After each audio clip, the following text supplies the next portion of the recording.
and your courage. It doesn't take any courage for me just to be an old white guy someplace, right? And I wonder the courage that other people have to do sometimes to just be who they are, right? And that can be tricky. So thank you so much. Yeah, thank Hey, you. Susan and Kari, what did you hear today? I'll kind of back out of this. I am so excited. I finally get to see my friend in person because we've been Facebook friends for a while. And yeah, starting Here we today, are. I know, starting today and listening to you talk, first listening to Steve talk about Amber. I started crying then. But then I think, I'm never going to be the same after hearing your story. My daughter came out last year during COVID. And so that's something new for me. We've been reading a lot of books. I've talked about you to her. Hearing you talk about asterisks, I will never look at an asterisk the same way. Your description of a 6th, 7th, and 8th grader is so dead on. I mean, how do you do that? That was just well, I cheat a little bit because I live in a house with a 7th grader and a 9th grader and a freshman in college. So yeah, but I mean, you wouldn't believe the chat was going crazy. The 6th grader that's farting, and the 8th grader that won't make it. You nailed it. But just hearing you and being able to, here I am, a heterosexual white 54-year-old woman, and I hear your story about the guardian businessman of boarding group 1, and I totally related to that as I go up to DC. And I now am going to always remember the guardian politician of Capitol Hill. And how you feel and how I feel, and how we have to make sure we continue to fight for kids and getting books in their hands. Yeah, we all deserve to take up the same space. We don't owe those guys anything, and I think as soon as we can figure out ways to write more books and just, I don't know, create a world where we are not conciliatory to them. We are not tiptoeing around just so that they don't get upset and shoot us or whatever. Like if we can live in a world where everyone understands everyone equally exists, then, I mean, it seems simple, but clearly it's not, You're so articulate. I could have listened to you talk forever, but hearing you talk about how we as people, as humans, and other people can redefine themselves. We're not locked into who we are. Right. And that's a tricky thing for middle school kids. That one of the things that I encounter when I'm visiting them, or they wait for me when I'm done talking or whatever, is that they really feel compelled. They want to know who they are, and they want to have their identity defined. And I totally understand and get that. And I think that some of them feel very afraid that what they decide now is who they will be forever, and that's an important thing, I think, to convey in books and stuff, is that, you are who you are now, and it's okay to change, and it's okay to, expand who you are and expand the space you take up or whatever. That was something I didn't really understand when I was a kid. I thought like, this is, you choose a path, you're on this path, and that's not really true, Right. Well, what you said really set the stage for today. And, I spent time in sessions, and I hope people will chime in here too as well. And a couple of things I think that really resonated today. One of the things that you said was dealing with permission slips and, kids and parents and wanting to read particular books, and why does it have to be that way? And almost every session that I heard today, I heard something about permission slips. And some of these sessions today answered some questions for me that I had never really considered. And, I want to hear what other people thought today about these presentations and how this all connected. I mean, one thing that you talked about is the importance of community, the importance of us coming together. Every session today had something to do with coming together, community, us working together to make things better. I really liked one of the things I heard that kind of touches on that was about, because I was popping in and out all day. It was fun. I know. This kind of idea of student driven like reading and research, and so that way when you get pushback, from parents or from administrators, and they say, well, you didn't have that permission slip or whatever, you say, well, your child chose to research this, and your child chose to read this book, and we're going to guide them through their investment in this topic. We're going to support them because for them this topic has a real world relevance. And right. That I thought was really, I like that. I mean, blame the kids. Well, Brian Crandall was talking about, we want kids to be critical thinkers. Mm-hmm. And today one of the sessions that I listened to was about community cultural wealth. And I mean, I was looking up every article that they were throwing out there today, just for, being able to give kids an opportunity to tell counter narratives and to honor people from all communities. And, by asking questions and letting kids actually do that, like you said, putting it in their hands. We have some statements. We are continuing to learn that young adult lit gives our students a voice, that teaching is political, and honestly, the kids are all right. It's unfortunate that we need permission slips to teach about some of these topics. Voice plus choice. I like that. Voice plus choice.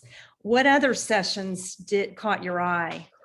Well, I was just kind of flying through them all, and I was taking little notes, just little things that jumped out at me, like brave spaces and safe spaces. I really like that. I hadn't really thought about that before, how classrooms and libraries are often created to be safe. You want your students to know that they're safe here, but then there's also the brave spaces where teachers themselves, librarians themselves, other adults are sharing difficult moments that have happened to them, so that the kids can kind of relate, and you can find these books, this almost like bibliotherapy to share with them based on your own experiences as an adult. I really like the idea of brave spaces. And I can see, like, that's tough for an educator, because there's certain things that obviously have colored the way that you're going to approach certain topics, but whether or not you feel safe sharing that with students or whatever,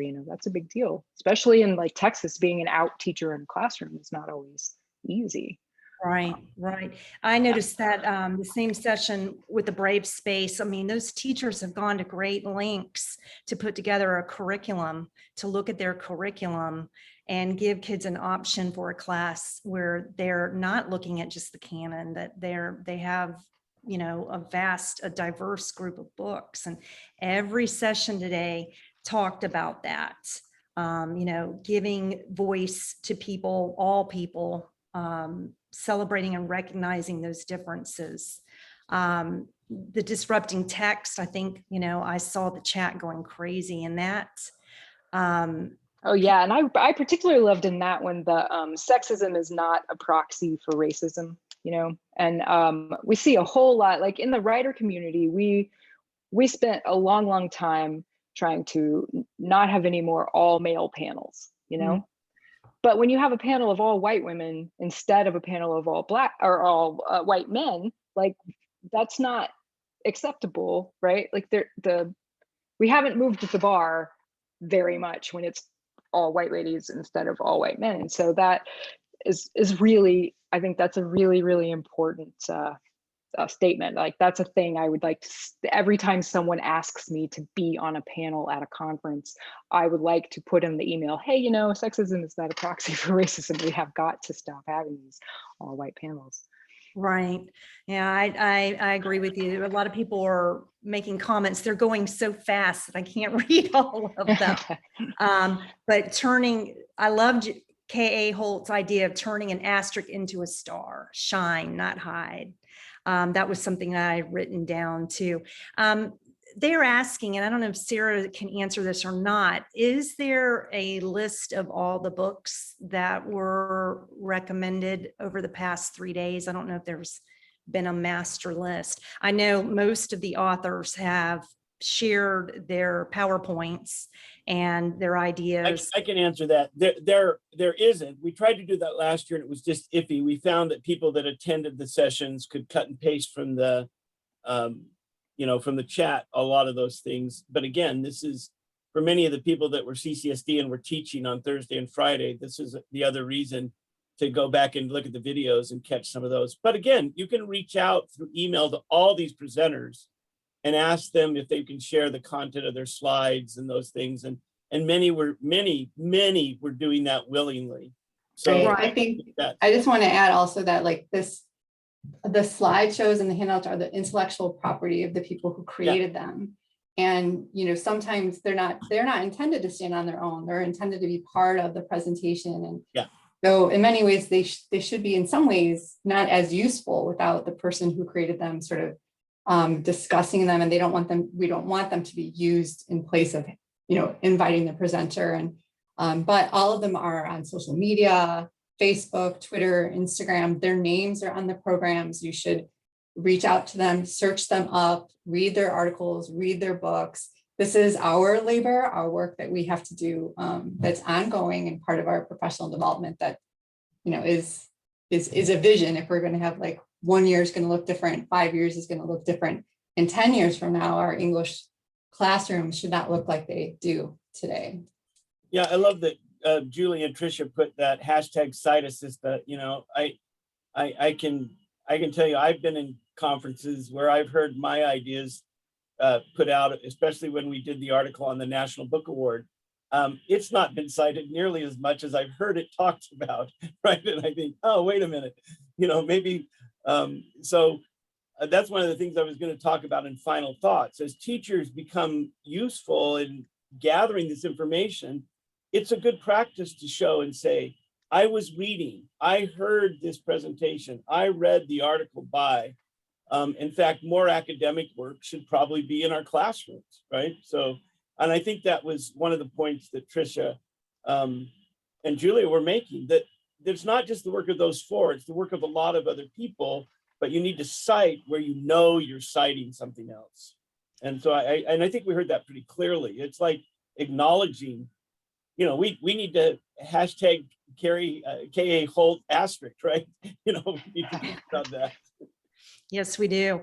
Michelle Falter shared something today with the group, and it's a very, very strong example of how her group has looked at many different researchers and their ideas. And if you ever want to see a good example of that, Michelle, you did an awesome job with that. And you cited every sister and brother on there with the work that you did. And hopefully everybody gets a chance to see that. I think that you posted it within your chat. Is that correct?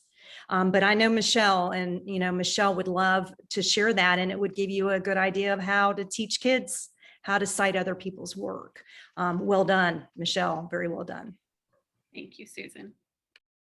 Okay, so a few more comments. I have so many ideas in my personal think tank, as well as pages of books I need to buy, read, and share. I will be looking at the literary canon in my home and library with a different, more focused lens. To me, that's a success for the day. Other comments? Go ahead. What else did you guys hear? Did you hear anything else interesting? Oh, yeah. You don't have to give comments. Just share out other things you heard. Well, go ahead. I think one of the things that that I like, I'm trying to remember even where I heard it, was that even though authors, we talk about how it's our job to write about tough topics and these hard things, like that is part of our job, but it's also part of our job to celebrate the joy that everyone has, and like every book that is classified as a diverse text doesn't also have to be a tough topic or some sort of hard thing that a kid is going through. Like we all have joy, and I think that Renee Watson does a good job of talking about this. If you've seen her at conferences and things, she's very, very dedicated to making sure that there are stories that star Black girls who are happy and who feel joy. And I think that that's something that a lot of us as writers can keep in mind, and to make sure that when educators are diversifying their classroom libraries and that sort of thing, that we do keep that in mind. It's not just hard stuff, it's fun stuff and good stuff and silly stuff and all the different kinds of stuff, the diversity of stuff as well.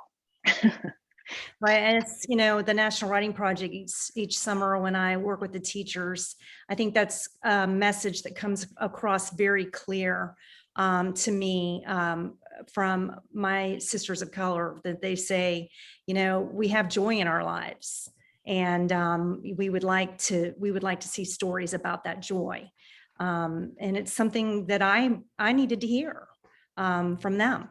Yeah, I mean it's important too. I mean, like there's a website, or there used to be a Tumblr, and it was called like Dead Lesbians.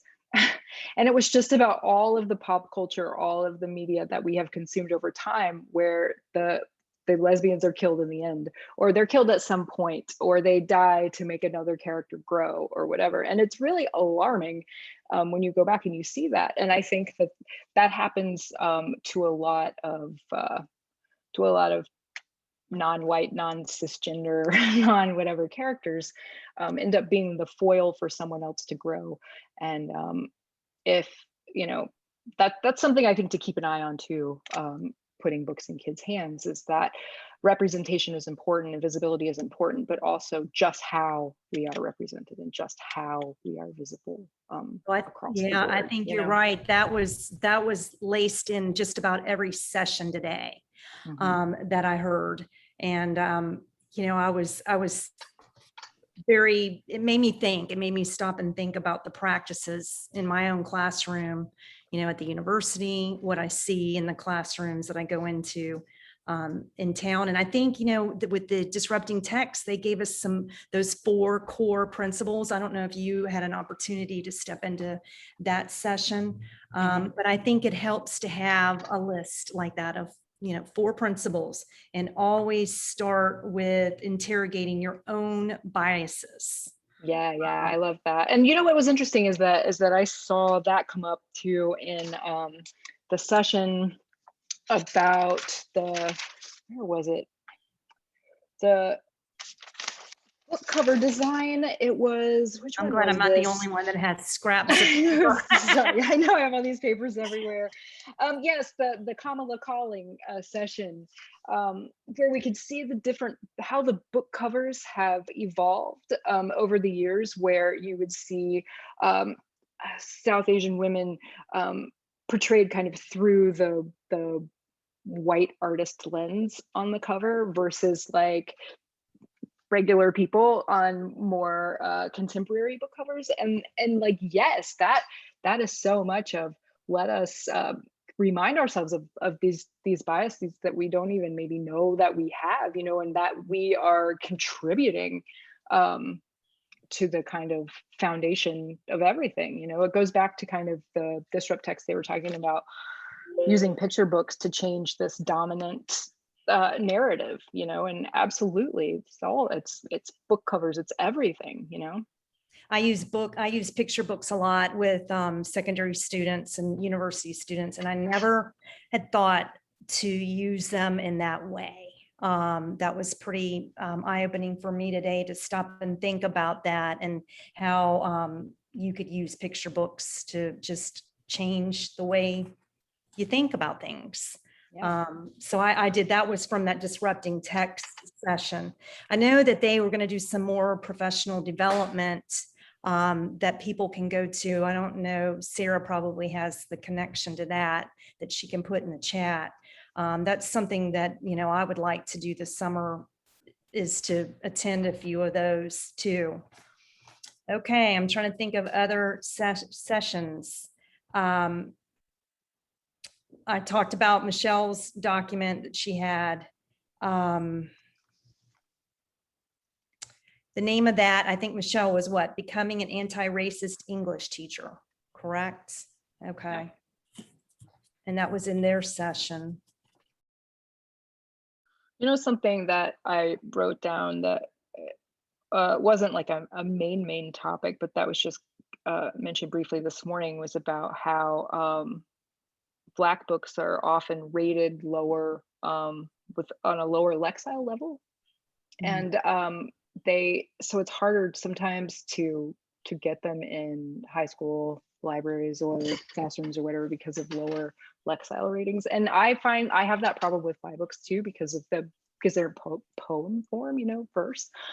And so that, just as a writer, one day I would be curious to sit in on an educator discussion about what exactly that means. You know, I mean, I think to me, Lexile ratings are sort of stupid, but I'm not I'm not in there. Like I don't really know a lot about it, but I feel like if it's preventing books that have rich and complicated stories, if it's preventing those books from reaching readers, then I'm not sure how super helpful those are. And that was just kind of, I mean, you know, it was just kind of a passing comment, but I feel like that's something that as a writer, I would be interested in learning more about, so that I could use my loud mouth, you know, to fuss about it. I'm going to use my loud mouth right now and tell you what my thoughts are about that.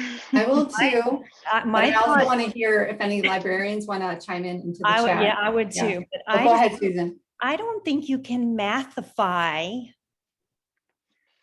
books. And I think that's what a Lexile level does.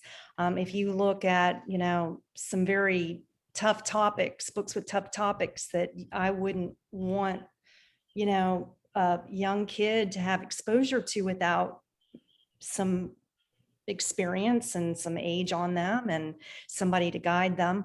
And you look at a Lexile level that's very high. I mean, there are articles about that, KA, that you will research about that, where it shows Lexile levels and it'll give you the book titles, and it'll be surprising to you. But I have been in schools where I have watched librarians yell at kids across the library to get out of the green section because you're not a green reader, you know. I've seen this happen too, and it mystifies me, but well, I'm not in the trenches, you know. Well, but look at your books. I mean, one thing that you said this morning that really made me smile is that, you know, you have reading verse, because I read House Arrest last night, and reading verse, every word packs a punch, you know, and the Lexile of your books, because it's in verse, is going to be lower, but look at what Timothy experiences.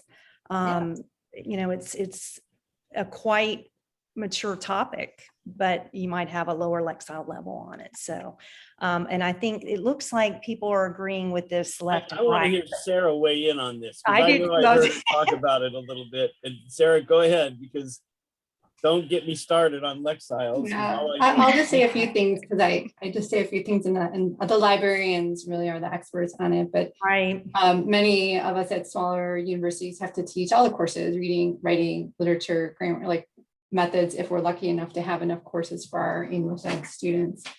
But the thing is that Lexile is based on numbers. It's an algorithm. It's a process of counting syllables, looking at the length of sentences. And therefore, there's some sort of complexity in the sentence structure that warrants a higher Lexile. And so when people take these MAP tests or have Lexiles or assigned a number to their ability, then are told to look for those certain numbers, you'll have parents and students saying, well, my Lexile is 1,000 or 1,200, and I can't find books that match that. Or parents will say, I need a book for my fourth grader who has a Lexile at 1,200 or something. And, you know, and the thing is that it doesn't exist, in part because fiction includes dialogue. and dialogue has shorter sentences and more natural speech, and poetry has stanzas and line breaks, and there's stories in the margins of the page that we can't quantify or measure. And the white space can be a story in and of itself. Yes, the white space is everything. But you can't assign a number to that. And I think just in many places, schools, education, teachers don't like things that are not concrete, or they don't like things that you can't count or measure or point to, because that's an easy way of communicating, by just putting an A or a B or a number or a point and assigning that to a human being. But our human beings defy measurement. Our learning defies measurement. And so I think any of those sort of measuring qualities are problematic. Yeah, thank you. Yeah. Can I hop in here for a second? I'm not a librarian, I'm a teacher, but from my perspective, my son in 3rd grade was reading in an 8th grade Lexile level, and his teacher would tell him he couldn't read, I can't remember what they were called exactly, but the Treehouse books or the Treetop, they were a series because it was a 3rd grade Lexile. And she and I went back and forth for months. I'm like, let him read what he wants to read. He usually reads it as Lexile, but there's no reason why he should miss something at his grade level just because he reads at a higher Lexile. It's a number, it's ridiculous. Yeah. I mean, and I still feel like that now. I teach 7th grade ELA. Well, Maxine, I'm Kids going should to be able chime to in with read you, what and they want to you're read. right. We want kids reading. I don't care how many times somebody wants to read Harriet the Spy, and I don't care how old they are. If they want to read Harriet the Spy again, read it. You know, if I want to go read Trombone Shorty, that picture book, and listen to some music, I'm going to go listen to Trombone Shorty and listen to some music. We need joy in books, right? And the Lexile score is a tool to test, to make money, and to get rich off education. It has nothing really to do with anything else except to blur the issue. Kids need to read, and they read where they want, when they want, and maybe a teacher can nudge one direction or other. But as soon as you say, don't read that.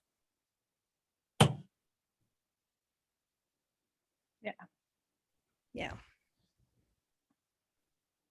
Well, you got an amen, Steve, for that one, for that statement. Well, see, Kari, that when we have authors who often are not in our conversations, that's exactly what we hope we share, right? What you are experiencing, saying, hey, wait a minute, from my point of view.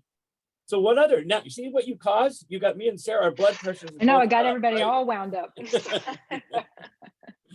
Well, it's something that needs to be discussed, and a lot of times parents don't understand it, and you know, a lot of educators don't understand it. They're told, you know, here's your set of books. This is the AR level. This is where the kids should be, and you know, it does need to be questioned. We do need to have these conversations. No, you're right, Jen. You're right. A lot of administrators do not understand that either. Yeah, I was just gonna say, like, that reminds me, there was something else somewhere, I'm looking through my notes, and it was about teachers wanting to like diversify their classroom libraries, and the pushback that they get for that is mostly because of, where did I write that down? It's like because of district mandates. It's not really because of parent pushback. I mean, there is some of that, but really the big percentage was because of district mandates. So it sounds like these kinds of district administration type big umbrella things with like Lexiles and making all kids read Lord of the Flies still to this day, like all that kind of stuff. It's really a top down problem more so than it is like, it's almost like what I see as this like terrible monster of censorship and these scary parents coming in is maybe not as prevalent as this kind of these top-down mandates that seem to just be accepted and not questioned, or when they are questioned, do you get kind of poo-pooed off to the side? That's not how we do it. So that's an interesting thing I would like to talk to educators about too, is like, how do you, it's almost like politics, like weaseling into your local elections to change things, from the ground Right. up. And like, how does that happen with things like district mandates and state Amy, requirements? you want to weigh in on that? Because we talked about it a little bit more, and I asked you to do that because sometimes it's not the district. Sometimes it might be a department chair. It might be a principal. It cascades all around, right? And I know here in a large district, Amy and the people at that level would say, what's your rationale? How are you doing it? What are you doing with it? Are you still able to meet standards? Then maybe you should do that. Have you really considered your students? Amy, I don't want to put words in your mouth, but I'm defending you. And it's hard for me to defend an administrator. Yeah, I want to clarify some of the stuff going on in the chat. Yeah, let me just really quickly, as the man, I'll be the man here. So a couple of things. First thing, with our district, we've always had a very clear hands-off policy. There's a new regulation that's come out as well too that tries to put that more in the hands of the school administrator. There's nothing that says you have to read this book or that book. It's very much a site decision. We've had folks get into trouble with using text and not informing the community that that's been happening, and then there's a big backlash. But that happens everywhere all the time. Like, that's the tale as old as time. The pacing guides that are being referenced, pacing guides is not curriculum. Pacing guide says these are the standards you should teach through the texts that you're teaching. So I very much am a believer in the standards. Standards and books go together hand in hand. The standards just give you a scaffolding for how you want to teach that book, and they're very high level. When it comes to Lexile, I am not the Lexile guru. You've got to be in this Lexile all the time. Lexile for me is more with the nonfiction text. It's those texture texts that you bring to build background to a lot of the novels and whatnot that you're reading, or your text that you're reading. We see that, we know, and not to be that person, but we know in moving toward where kids need to be when they graduate from high school, when they go to college, a lot of times our students are getting to college and they're not able to read college level texts. And so that's why that push for a Lexile has been so big, but I think we have thrown the baby out with bathwater with that. It definitely needs to be a marriage. It needs to be that quantitative, right? The Lexile side and the qualitative, and that's what we talk about here. And those two things don't have to happen in separate spheres. They can happen together. And there's been a lot of discussion today that include that. So again, I just want to clarify again, as a district, as DCSD, there is no book list. Will never be a book list as long as I'm here, and I've been here for a hot second. Additionally, if your school adopts a program, that's up to your administrator. That's your school administrator's call.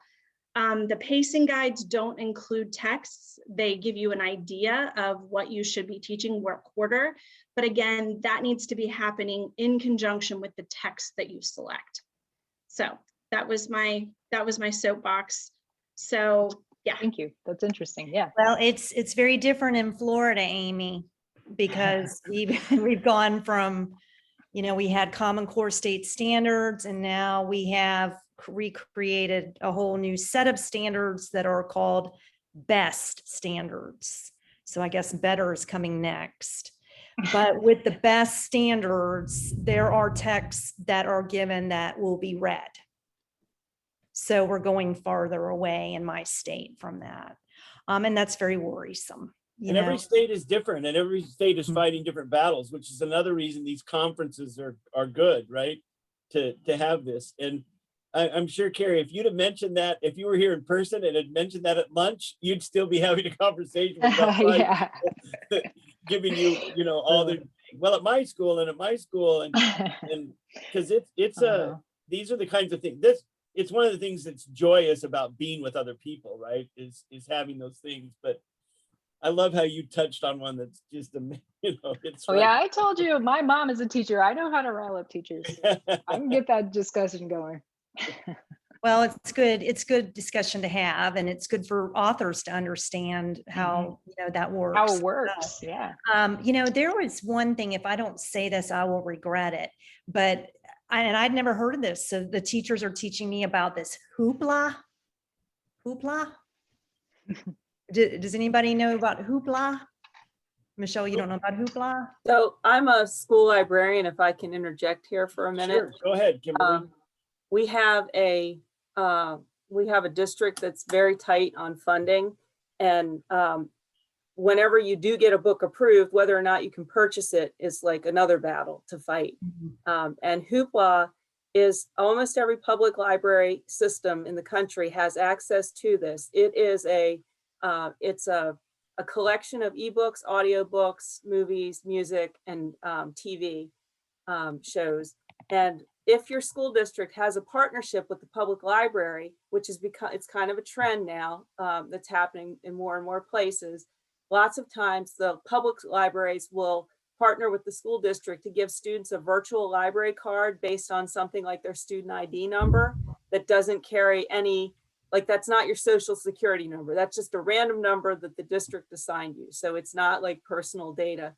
And if the school district and the library do that partnership and they share that non-personal information data point so that their systems can connect, students don't have to go to the library and they can access the content. And the thing that's different about Hoopla than Overdrive or Libby or Sora is that it's instant access, simultaneous users.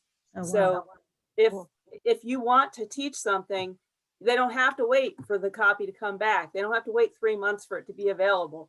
They can get it. If it's there, it's theirs. They have lots of diversity. I do almost all my YA reading through audiobooks through Hoopla, and you can check out 10 a month. That's actually, I think the system, the public library system caps whatever that number is in different places. It's 10 a month in my state. But when the closure first started, they took it up to 20.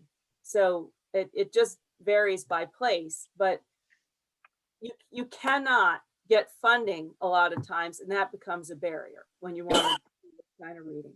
And then you can't find books that are diverse enough, and then you can't provide enough to give students genuine choice, and Hoopla solves all of that. Can I chime in here as well? Yep.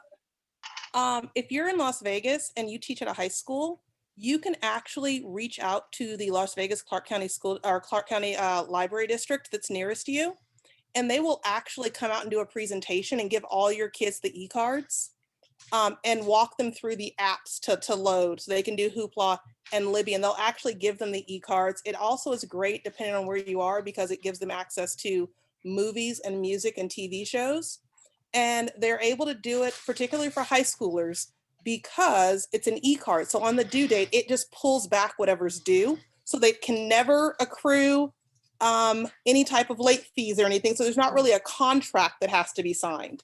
And it will give you access if you do the e-card. I don't know if it works for the North Las Vegas and Henderson one, but I know it works for the Las Vegas library, but they will actually come out and give a physical card for you. Tell them how many you need. They normally need about a week to like get them put together.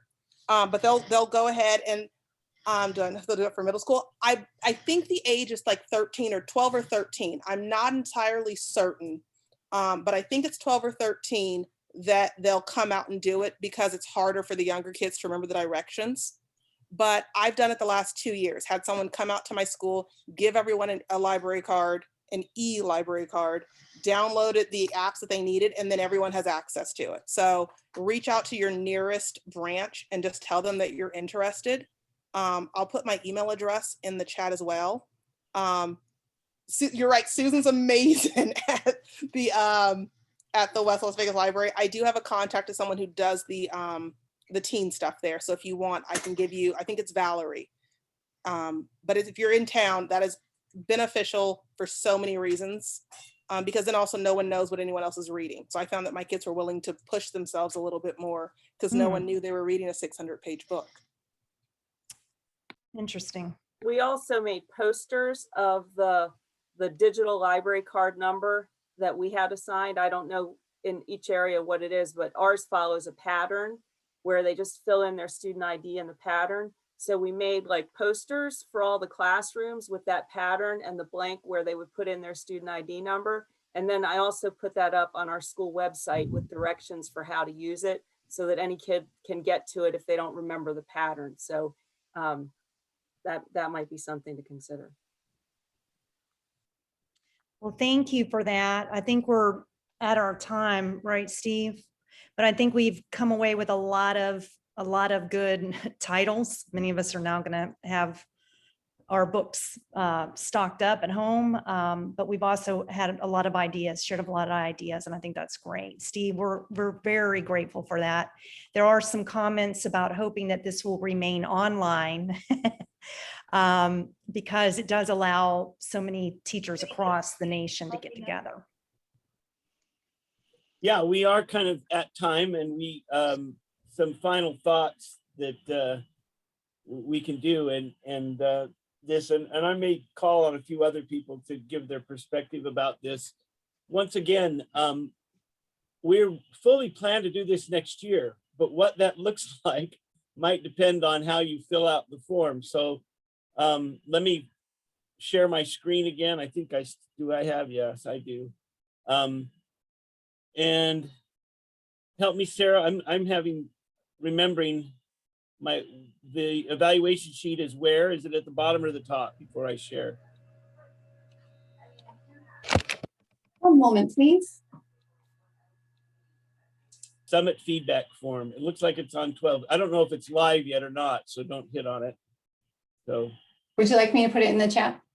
yeah, if it's ready to go. We made that final tweak, right? So we can get feedback. Correct. Okay. Okay, I'll share here and on the program. We are trying to make the program as user-friendly as we can. So right here under Saturday, June 12th is the summit feedback form. And the more feedback we get, the better it is. We put it in a Google form so we can collate the information as much as we can. While I've been listening, I've also been trying to upload videos, and you'll be happy to know that YouTube has a limit of how many you can upload in 24 hours. And I reached that limit today, I guess. I don't know how many it was, 10 or so, but so what's uploaded is going to be uploaded until tomorrow, and I can upload again.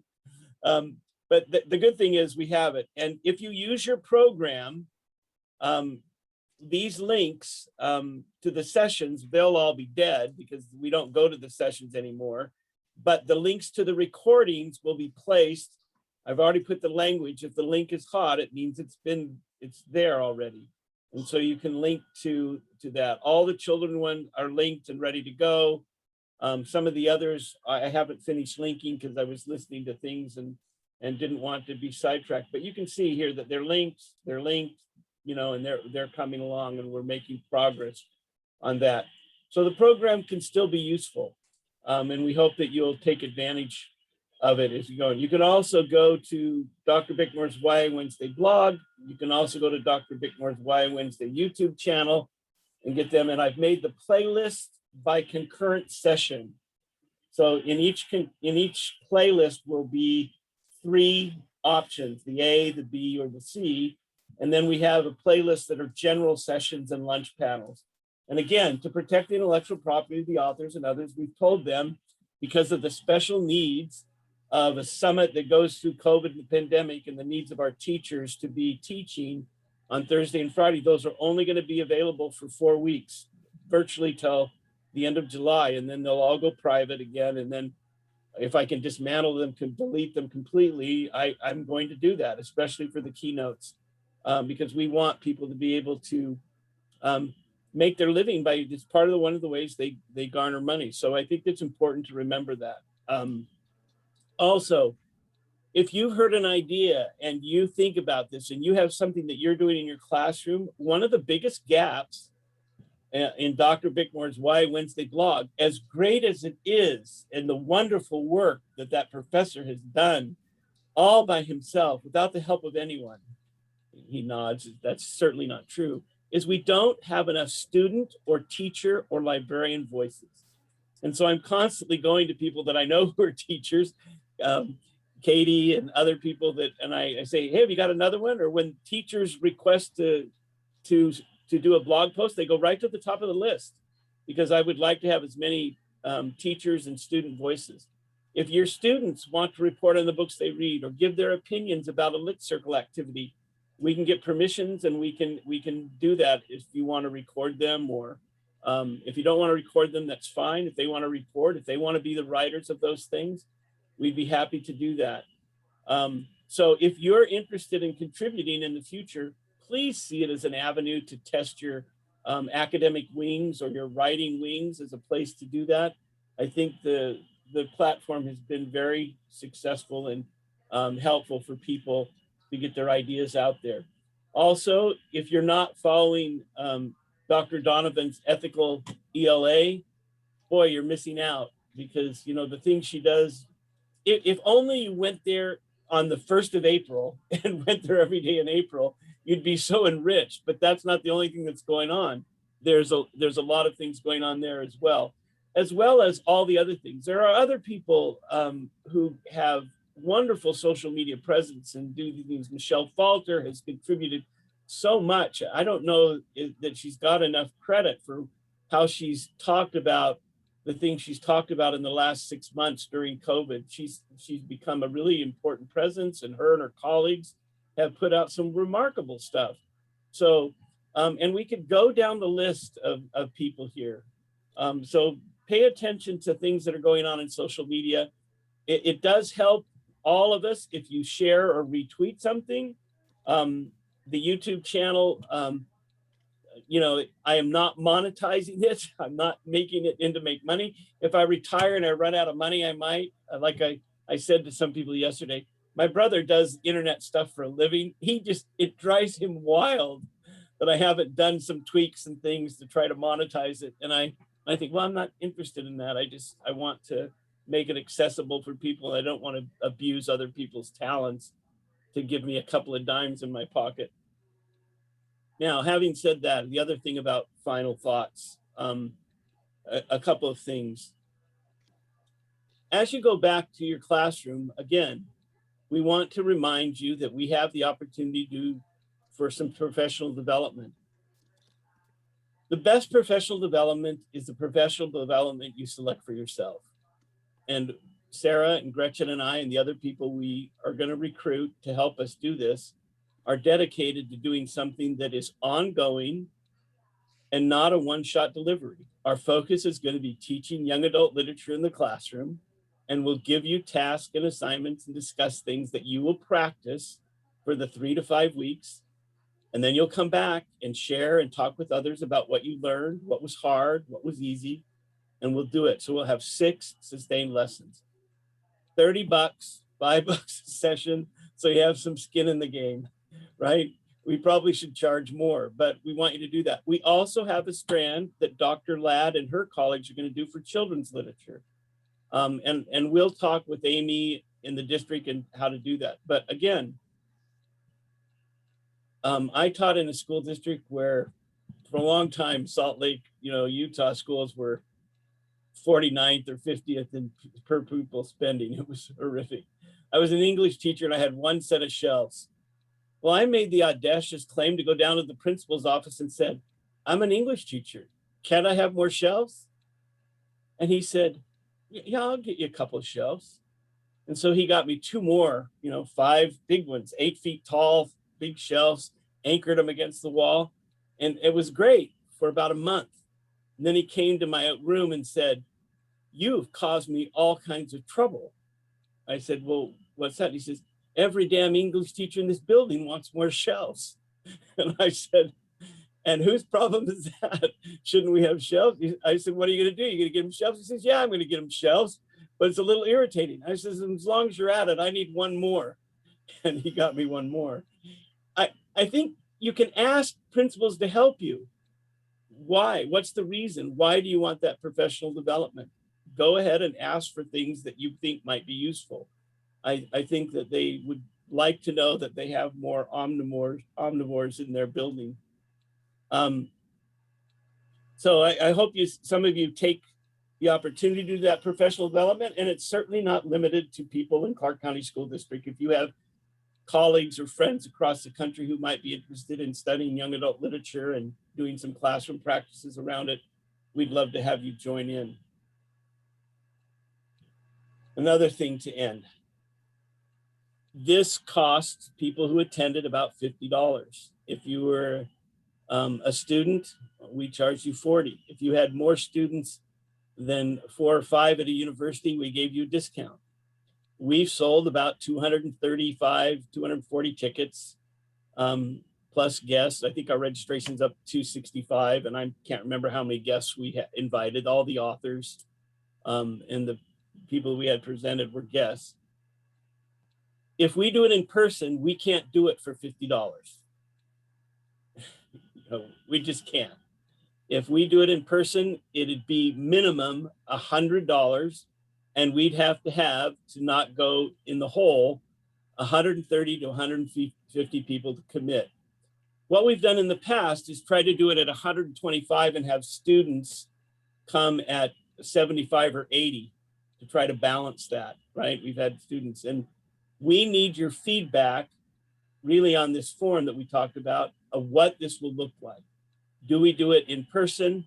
Do we do it online again? Do we claim the online space? Is it satisfactory? For many of us, we'd love the opportunity to have time and share time with people. Or what would it look like hybrid? And do we have different pay scales? Do we force people to come here to present, or do we have a presenting day that's virtual? And we know that some people, I know Kim and her crew, they're teaching still. I think they were teaching Thursday and Friday, and it would be hard to get here. There's never going to be a date that's perfect, right? To do that. So I want you to think about that. And if you can't respond today, you can find us. You can find me. You can find Gretchen or Sarah. You can give feedback. If you're in the district, you can call Amy, and Amy will tell me what feedback she's getting from the district. But we'd very much like to try to accommodate people's needs. And we understand that you can't go to every conference you want to, and that money, it matters, right? Next year will probably be 2 days. We were alternating originally to 3 days, then 2 days, 3 days, 2 days. We did 2 days last year and 3 days this year, and tried to not go as long in the day. It felt long anyway for those of us that did the social work, but we'll probably do 2 days. If we're in person, that probably means that we'll have 4 authors, and we'll try to get them all to share the 2 days so that they're here, like Kari did today, and like Alden, those people did on Monday. Alden, Margie did on Monday. They listened and participated and tried their best they could, so that we can interact. That costs money, and it costs money to do that. So that I'm trying to be as open and as full disclosure as I can about something that I think is valuable, I think is helpful for teachers. It's helpful for me as an academic. It's been helpful for my graduate students, and I think for some of my colleagues. Now I'm going to invite them, if they will. I would like both Gretchen and Sarah to weigh in about some of their feelings of what they've maybe heard and what they felt, and what they might hope going forward. Is one of you feel invited enough to go first, or are they looking each other through the screen? You know, I'm going to speak up first, and I apologize if my computer is very loud. I've had some microphone problems, so if I promise I'm not shouting at you.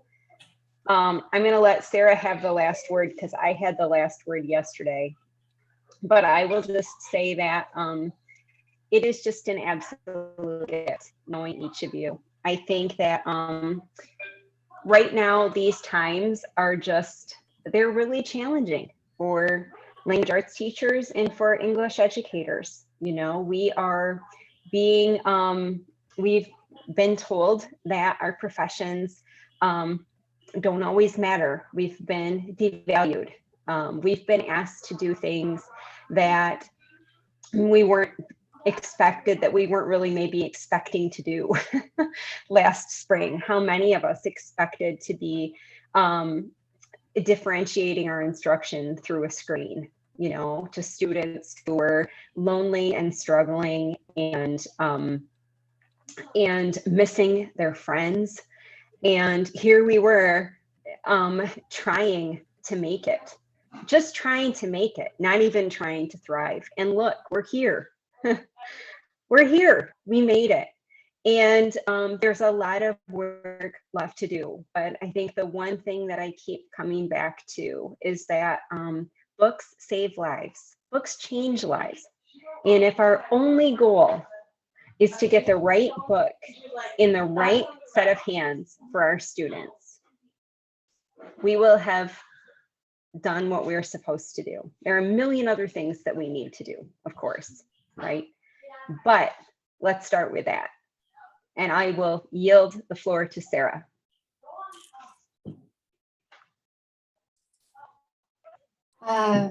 Yeah, thank you so much, Gretchen and Steve, for your collaboration and community and friendship in the last year as we were planning the summit, and for the number of people who were reviewers for the proposals and helped us just think this through. But of course, like, we need all of you. We need people to listen, to be in conversation with us. We need the presenters, and there's so much that we're trying to navigate with family and friends and technology and life, and just wondering,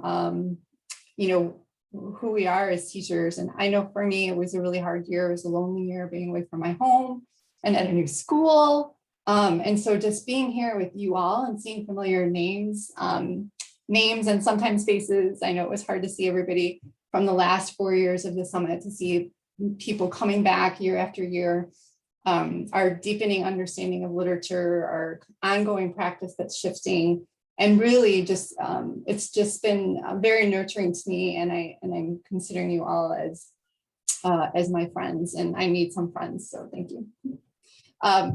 And, I think we have a lot of work to do. And I think sometimes, like yesterday when I went home, I was feeling a little depleted and even defeated. I think there's so much wonderful things going on, but it can feel overwhelming. Like, where do we begin? And so thinking about what changes we can make this year. What changes are we working toward making 5 years from now? What changes are we working toward 10 years from now? And I think having an imagination for how it can be more equitable for every single human being that we share our space with is really the mission. And it is ongoing, and it takes work, and it takes lots of reading, lots of writing, lots of conversations. And most importantly, we cannot do it alone. If we're going to check our own biases and shift our own practices, we need each other. And I think drawing on books is one way, but then having the conversations and passing along those books is the next step. So thanks everybody for being with us, and thanks for trusting us. I really feel like thanks for trusting us to do this work and set it up and to show up and to be here. So. Thank you both. I've learned so much from colleagues over the year. From one of the first department chairs I had was Barbara Springer, who was a hoot every single day you went to work. And it was a joy to work with her. Dan Bjorklund, to Mark Springer, now gone. The list of teachers I worked with changed my life, right? When I think about those people, some who are still teaching, and I had a teacher that I admired across the valley once, Jackie Chavez, and she retired from one district. And a vice principal says, I think she wants to work some more. And we were opening a new school, and I was going to be the new department chair. And I said, can we call her and see? And I'm telling you, the 3 years I got to work with Jackie before I went to do my PhD, I wish it would have been sooner, because I'd admired her from afar and other things. I think that we sometimes forget that the very people in our building can put remarkable change on us. And the fact that I went to conferences and had enough brashness to have conversations with people changed what happened in my life. When I first was looking to go to graduate school, because some students said, you think you know it all, why don't you go to graduate school? Maybe I should do that. And put that list together. And I can remember the kindness, and I'll tell you this, and he's going to probably retire, but I sent an email to Peter Smagorinsky, and when I got home that afternoon, there was a voice message on my phone inviting me to call his personal number and to talk about what I would like to do with him. And he sent me every paper he'd written with students, and this was when email barely worked, right? 2002 or 2001. And he sent me a manuscript of his book, Teaching English by Design. And I'd been teaching 19 years, and I found somebody who had words for things that I'd been thinking about and feeling about for 15 years. And I thought, oh, I can work with him. And then after some other struggles and some other places to decide where we might go or we might not go, my wife and I made that change. I'm going to be forever grateful for Peter for, as one of the most important researchers in our field, took some call from some kid from Utah who didn't even have the right words for some of the pedagogy that he was doing, and invited me in and sat down with me 2 hours, 2 times a week, and said, no, this is research. This is what it is. And then people like Tara Johnson, when I went to her and said, Peter said, I have to rewrite this tonight and bring it tomorrow. And she said, just do the best you can and take it to him, because nothing you can do for him will be wrong. You just have to show you're trying. So I worked on it and went back, and he fixed it with me sitting next to him without ever once saying what a poor piece of work it was. And it was. But I learned from that experience and I kept going. That's what can happen for all of you here. I think we need to be able to reach out to colleagues. If there was someone here that touched you or that you think you can learn from, please find their email and reach out to them. I think it's what makes this valuable. If you came here the first time and you were in the first 10 rows, I probably shook your hand. I went out of my way the first couple of years to try to shake the hands of every person I did not know. I wanted you to feel invited. I miss that. I miss the opportunity to say hi, to look you in the eye and say, I'm glad you're here. I'm glad you're spending some of your summer with us. I hope that we get to do it again, but at the same time, I do not want to lose the robust nature of the communication we have across the country from people who sacrifice time and who are doing this late on a Saturday afternoon when they could be doing something else, because it might be a lifeline for them. Or perhaps more importantly, it might be a lifeline for one of the kids who crosses the threshold of their class. They might find a book today or yesterday or the day before that needs to be on their shelf so that they can help the child move forward in life. And it'll happen. You'll make a difference. So thank you so much for coming. I'm looking forward to see a grandchild that I haven't met, who now said her first words, her first sentence now, I want a drink of water. And I haven't been anywhere near her now, and she's toddling around. So I see Shay and others with kids, and I think, I need to go see her. I need to go do that. So we're getting in a car on Tuesday and are going to make our way to Slidell, Louisiana. So thank you all for being here, for being the people that you are, for being the educators, as someone mentioned earlier, in an era when people, we thought perhaps that they would value teachers, but